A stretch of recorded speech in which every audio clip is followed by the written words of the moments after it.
Welcome back to Skynyrd Shorts here on YouTube, our favorite channel. Our favorite channel, and we're going to be working on episode 51. 51. What's 51, Joe? And we got a bunch of aliens hanging around here. Yeah, this is our Area 51 episode. So in honor of that, we're going to call our good friend Kent from Cagey's Corner. We love Kent and the history that he provides and the history that he knows. The friends that he made dealing with Skynyrd and in the, we'll say, the southern Florida or Florida area music industry. He's a very smart guy, and he was their guy they called to get things fixed. Dude's a genius, so without any further ado, let's call him up. Absolutely. Let's get Kent on the phone. Okay, everybody's been waiting for this for a long time, but our special guest today is Kent, better known as Cagey's Corner. Welcome to the show, Kent.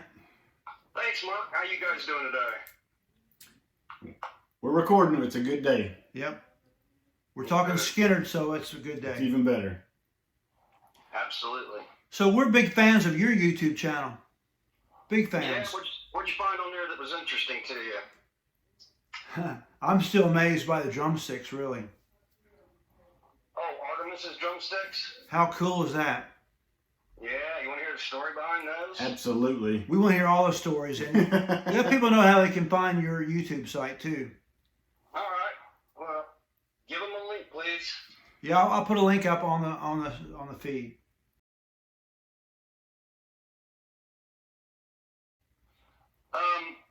As you know, I met some of the Skynyrd band members in April of 1985, and within weeks, days really, I was over in Alan Collins' studio there on Jacobs Avenue off of Cassock Boulevard on the west side.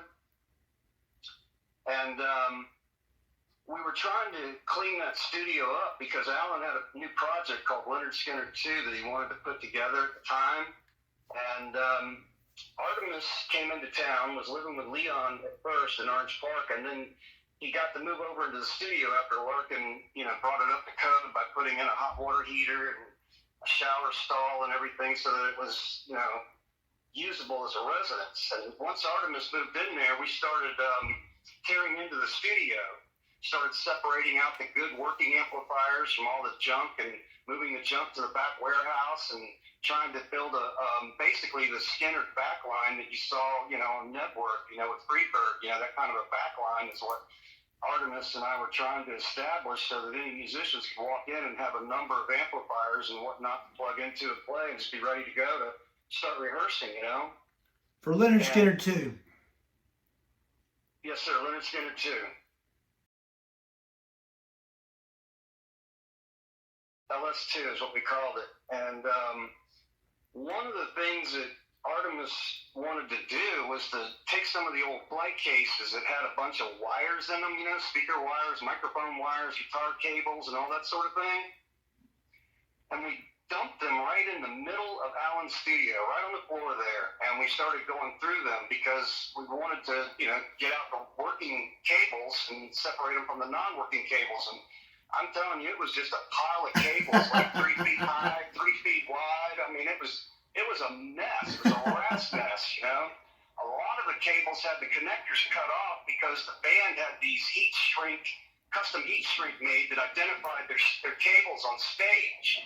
And one of them was red color with white lettering that said Lynyrd Skynyrd on it. And what they would do is snip off the connector, slide off the heat shrink, and then use that for a cocaine snorting tube. And that's how a lot of these cables got destroyed, And in those flight cases that me and Artemis dumped upside down in that studio were these drumsticks. And I grabbed one of them. Artemis grabbed one of them.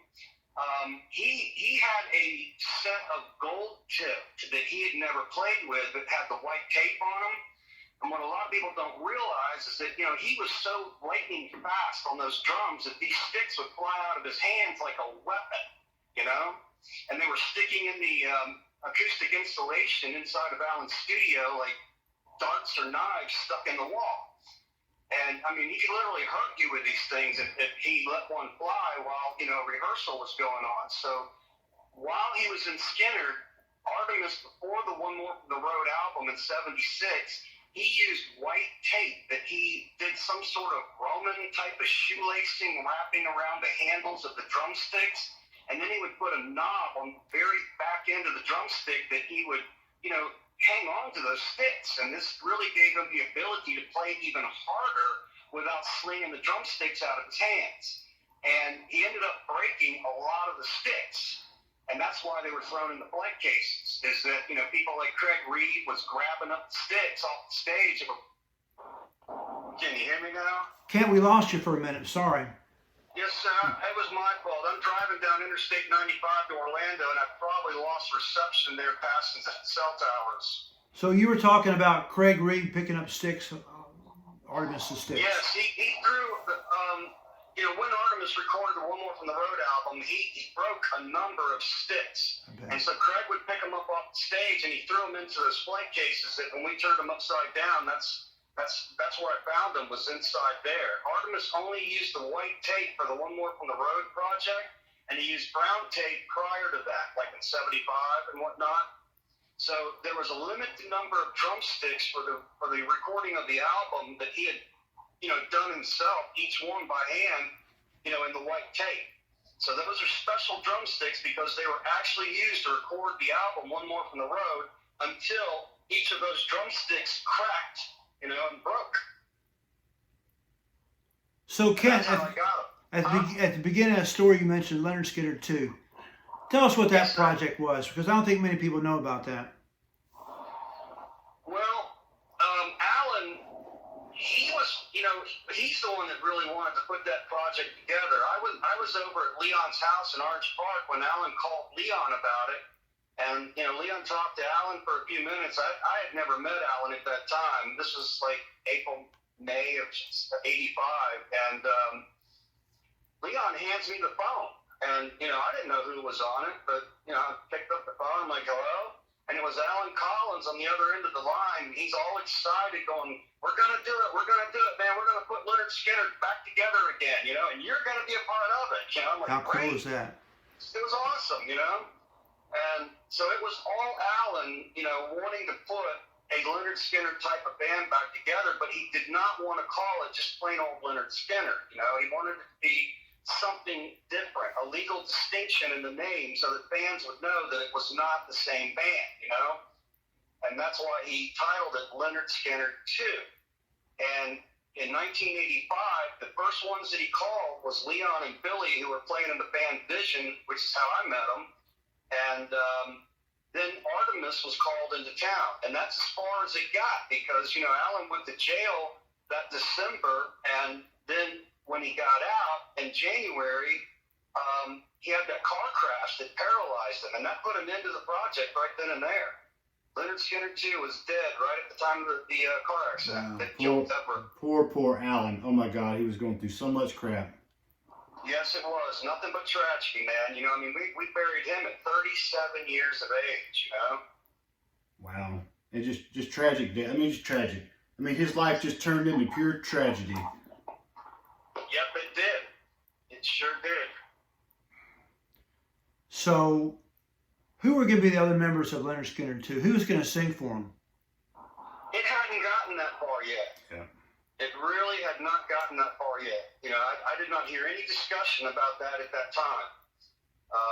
That came later, actually, before the tribute tour, when that kind of discussion went down. And Alan told me that his choices for the singing in the tribute band in 87, August of 87, was Paul Rogers first, because that was who Ronnie said he wanted to have replace him, according to Alan. And his next choice was Ronnie Hammond of Atlanta Rhythm Section. Oh, wow. And the choice was Donnie Van Zant of 38 Special. Johnny Van Zant wasn't even brought up. He wasn't even mentioned as a choice, okay? There was 3 choices ahead, and all 3 of them said no. Paul had other commitments. He couldn't do it, and Ronnie Hammond told me later on, he goes, man, I couldn't fill Ronnie Van Zant's shoes, He turned it down, and Donnie didn't do it either, so they kind of turned to Johnny by default, It's like, well, shoot, we need a singer. Who are we going to get? I don't know. See if we can grab Johnny, And Why did Jimmy Hall pop in my mind? Would that have been an option, you think? Say that again? Why did Jimmy Hall, he popped into my mind. I thought maybe Jimmy Hall would be an option for them. Never heard that name brought up. Would have been good. I mean, I like Jimmy Hall. Kent, I'm not sure you're a big Jimmy Hall fan. I am. I love some of his music, but I got to experience some negative things, and it kind of soured me on Jimmy Hall, let's say, So tell me more about Cagey's Corner. Well, 40 years working around some fantastic musicians and artists, I was one of those guys that saved stuff, especially recordings, and that's what I'm putting out there. I got a ton of recordings, probably over 1,000 hours of various unreleased live performances, living room stuff, back porch stuff, all kinds of stuff, stuff I can't even tell you about. I mean, so if you're watching this show, today, you need to subscribe to Cagey's Corner, because a lot of historical stuff, that's what it is. It's a lot of history. Yeah, but I'm trying to unload that stuff now because, I'm almost 61 years of age and I just can't keep carrying this stuff forever. I got to do something with it. So I want to try and make it count towards rock history. I mean, I think it should count, I thought your pictures and descriptions of each picture was incredible on part 1 and part 2. Really? I loved those it. Those are just 2 books. I have it. boxes of photographs that I need to dig through. Yeah, well, I want to file some copyright so that I can protect some of that stuff. That's why I haven't been putting a lot of the photographs out there, Good idea. Yeah. When you were recording like Ace Moreland thing, were you working for a studio or were you an independent contractor?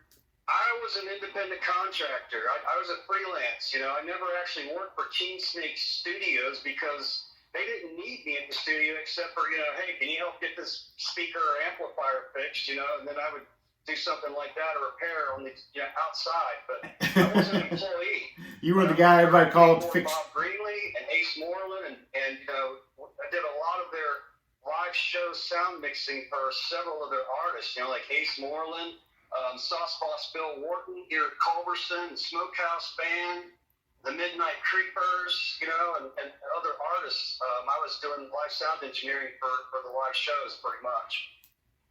You like the red phone they call when they need somebody. Exactly. See, a lot of the times, part of the problem with doing these shows in clubs, having to depend upon their sound systems, is that they're not in good shape. They don't sound good. People don't know how to equalize them, to adjust them to the room acoustics, and that they wind up having a lot of problems like noises and dropouts and whatever. So I was not only called for doing the mixing of shows, but I was also called in ahead of time. Hey, can you fix this sound system for us? Yeah. And it's like, okay. If you look on my YouTube channel, I got that House of the Rising Sun with APB. Yeah. Listen to what Shelton Irwin says before that song, and he says exactly the same thing. He says, if you'd heard the sound system last week when it was making all these noises, they couldn't even use it. So I got a phone call and said, hey, can you come up to Crescent Beach, Florida, and fix this sound system and make it sound good for us? And so I did. And then I recorded. I wanted to see how clean it was, and that recording shows the results of having, repaired that sound system for that show. The right hands on the project. Yep. I mean, I was a technician on electronics first. I worked on the bench first, starting back in the early 80s. I got a degree in radio and TV electronics from Bell and Howell, and then I got a 2-year degree in electric motor and generator dynamics. And so my skills were very valuable to musicians, especially guitarists. I'm like their secret weapon to make them sound good without blowing stuff up. You have to have a secret weapon, that's for sure. You gotta have good sound techs, man. You gotta have people know what's going on. Exactly. So Kent, that's why I stuck around for so long. Because if you didn't have any value, you're not sticking around. Yeah. Interesting to me, Kent, is your friendship with Alan Collins. Y'all got pretty tight, didn't you? Guy. We had respect for each other. And, you know, he didn't treat me like he treated some of the other people. Alan was good to me, but he could be kind of harsh to, you know, people that he wasn't too fond of, you know? You helped him organize his stuff? Can you repeat that, please? You helped him organize a lot of his recordings and stuff? You know, right now it is not organized. A lot of that stuff is just thrown in boxes, and it's going to take me a long time to dig through and pull this out and identify what it is, and got to figure out what to do with it. You know, there's going to be a lot of work, really, you know? Tell me something about Alan nobody knows. Something about Alan that nobody knows. That's a good one. I considered him like Dennis the Menace, you know? I mean, he was dangerous to drive with, but I think everybody knows about that one. It seemed like that was his whole history to driving. Yeah, I wouldn't ride with him. Do you know that before the plane crash, Artemis and Alan Collins had wrecked more than $1 million worth of cars just between the two of them? Well, I don't doubt that. And then this is talking about in the early 70s. That's a lot of money. I know it. They wrecked a lot of cars, and it's just amazing how they survived that stuff, you know? Yeah, seatbelts weren't real popular back then. I hear you.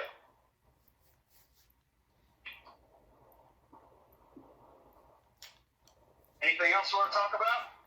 What else do I need to know? Oh, man, I could go on forever, you know? So we'll do a part. All kinds. We'll do a part 2 of this call sometime in the next few weeks. How about that? That'll be great, man. Thank you, Kent, for joining in, and we're going to make sure people know about your website. I appreciate that. I'm going to be putting some more out there, so I hope they enjoy it. Thank you so much, Cagey. Yep. Y'all have a great day. See you later. Bye. So that was our friend Kent of Cagey's Corner here on YouTube. Please subscribe to his channel because it's got some awesome history there. There are some pictures in there and some recordings that only Cagey could ever do. Yeah, if you want to know where a lot of our secret material comes from, now you know. He was a good friend to Skynyrd Band, good friend to the players, and who knows what kind of history comes up from him. Yeah, as he continues to unearth stuff, we continue to talk to him. We'll learn more and more from Cagey. Nicest person you could ever talk to. Yeah, what a great guy. Thank you so much again, Kent. Anyway, anything else in this episode? I think we're good. Okay, we're going to finish up right now. Well, please subscribe. Please share us with your friends. We're getting close to 1,000 subscribers. Please share and subscribe. Thank y'all so much for Until listening. next time.